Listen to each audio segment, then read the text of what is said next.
നമസ്കാരം. ന്യൂസിലൻഡുമായുള്ള ICC champions trophy പോരാട്ടത്തിൽ captain Rohit Sharma ഇല്ലാതെയാകും ഇന്ത്യ ഇറങ്ങിയേക്കുകയെന്ന റിപ്പോർട്ടുകളാണ് വരുന്നത്. പാകിസ്ഥാനെതിരായ അവസാന മത്സരത്തിനിടെ പരിക്കേറ്റ ഹിറ്റ്മാന ഈ മത്സരത്തിൽ വിശ്രമം നൽകാനാണ് ടീം ഇന്ത്യ ആലോചിക്കുന്നത്. പരിക്കത്ര ഗൗരവമുള്ളതല്ല എങ്കിലും സെമി ഫൈനലിന് രോഹിത്തിനെ പൂർണ്ണ സജ്ജനാക്കി നിർത്താനാണ് ഇന്ത്യൻ ടീം മാനേജ്മെന്റ് ആലോചിക്കുന്നത്. അദ്ദേഹത്തിന് പകരം വൈസ് ക്യാപ്റ്റനും യുവ ബാറ്റിംഗ് സെൻസേഷനുമായ ശുഭ്മൻ ഗിൽ ആയിരിക്കും ന്യൂസിലൻഡിനെതിരെ ഇന്ത്യയെ നയിച്ചേക്കുകയെന്നാണ് വിവരം. രോഹിത് ഇല്ലെങ്കിൽ ഇന്ത്യൻ ടീമിന് മുന്നിലുള്ള ഏറ്റവും പ്രധാനപ്പെട്ട ചോദ്യം ഓപ്പണിംഗിൽ ആരെ പരീക്ഷിക്കുമെന്നാണ്. ഗില്ലിന്റെ ഓപ്പണിംഗ് പങ്കാളിയായി വന്നേക്കാവുന്ന താരങ്ങൾ ആരൊക്കെയാണെന്ന് അറിയാം. ഇന്ത്യൻ ടീമിനെ സംബന്ധിച്ച പഴയ ചാമ്പ്യൻസ് ട്രോഫിയിലെ ഏറ്റവും വലിയ പ്രശ്നങ്ങളിൽ ഒന്ന് 15-അംഗ സ്ക്വാഡിൽ ബാക്കപ്പ് ഓപ്പണർമാർ ഇല്ല എന്നതാണ്. ആദ്യം പ്രഖ്യാപിച്ച ടീമിൽ ബാക്കപ്പ് താരങ്ങളുടെ ലിസ്റ്റിൽ യുവ ഓപ്പണറും ഇടം കൈയ്യൻ ബാറ്ററുമായ യശസ്വി ജയ്സ്വാൾ ഉണ്ടായിരുന്നു.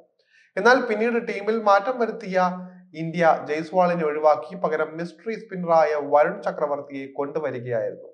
ഇതാണ് ഇപ്പോൾ രോഹിത്തിന് പരിക്കേറ്റതോടെ ഇന്ത്യക്ക് തലവേദനയായിരിക്കുന്നത്. പ്രധാന ടീമിൽ ബാക്കപ്പ് ഓപ്പണർമാരില്ലാത്തതിനാൽ ഏതെങ്കിലും മധ്യനിര ബാറ്ററെ ഇന്ത്യക്ക് ഓപ്പണിംഗിലേക്ക് പ്രൊമോട്ട് ചെയ്യേണ്ടതായും വരും. നിലവിൽ ഈ റോളിലേക്ക് കൊണ്ടുവരാവുന്ന 2 പേർ മാത്രമേ ഇന്ത്യൻ സംഘത്തിലുള്ളൂ. ഇതിലൊരാൾ സ്റ്റാർ ബാറ്ററും വിക്കറ്റ് കീപ്പറുമായ KL രാഹുൽ ആണെങ്കിൽ മറ്റൊരാൾ ബാക്കപ്പ് വിക്കറ്റ് കീപ്പറായ ഋഷഭ് പന്താണ്. രോഹിത് ഇല്ല എങ്കിൽ ഇവരിൽ ഒരാൾക്കാകും ഓപ്പണിംഗിലേക്ക് പ്രൊമോട്ട് ചെയ്യുക എന്ന് ഉറപ്പായിരിക്കുകയാണ്. ഇന്ത്യൻ കോച്ച് പലപ്പോഴും ചില അപ്രതീക്ഷിത തീരുമാനങ്ങളിലൂടെ സർപ്രൈസ് തന്നിട്ടുള്ള കോച്ചാണ്. അതുകൊണ്ട് തന്നെ ന്യൂസിലൻഡുമായുള്ള കളിയിൽ അദ്ദേഹത്തിന്റെ പ്ലാൻ എങ്ങനെയാകുമെന്നാണ് ക്രിക്കറ്റ് പ്രേമികൾ ഉറ്റുനോക്കുന്നത്. രോഹിത് ശർമ്മ ഇല്ല എങ്കിൽ ഓപ്പണിംഗ് റോൾ ഏറ്റെടുക്കാൻ ഏറ്റവും അനുയോജ്യനായ താരം KL രാഹുലാണ്.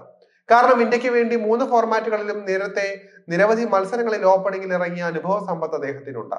എല്ലാ ഫോർമാറ്റുകളിലും ഓപ്പണറായി സെഞ്ചുറിയും കുറിച്ചിട്ടുള്ള ബാറ്ററാണ് രാഹുൽ. അതിനാൽ തന്നെ ശുഭ്മൻ ഗില്ലിന്റെ ഓപ്പണിംഗ് പങ്കാളിയുടെ റോളിലേക്ക് ഫേവറിറ്റും അദ്ദേഹം തന്നെയാണ്. പക്ഷെ രാഹുലിന് ഈ റോൾ ഗംഭീർ നൽകുമോ എന്ന് കണ്ടറിയണം. പകരം മറ്റൊരു ഗെയിം പ്ലാൻ ആയിരിക്കും അദ്ദേഹം പരീക്ഷിക്കുക. വിക്കറ്റ് കീപ്പർ ഋഷഭ് പന്തിനെ ഓപ്പണിംഗിലേക്ക് വന്നുള്ള സർപ്രൈസ് നീക്കം ഗംഭീർ നടത്തിയേക്കും. രാഹുലിനെ പോലെ സ്പെഷ്യലിസ്റ്റ് ഓപ്പണർ അല്ല എങ്കിലും നേരത്തെ ഇന്ത്യക്ക് വേണ്ടി കുറച്ച് മത്സരങ്ങളിൽ അദ്ദേഹം ഓപ്പണറായി ബാറ്റ് വീശിയിട്ടുണ്ട്. അതുകൊണ്ട് തന്നെ ഋഷഭും ഓപ്പണിംഗിലേക്ക് ഒരു ഓപ്ഷൻ തന്നെയാണ്. മാത്രമല്ല പലപ്പോഴും ഇടം കൈ വലം കൈ ബാറ്റിംഗ് കോമ്പിനേഷൻ ടീമിൽ കൊണ്ടുവരാൻ ശ്രമിക്കാറുള്ള കോച്ച് കൂടിയാണ് ഗൗതം ഗംഭീർ.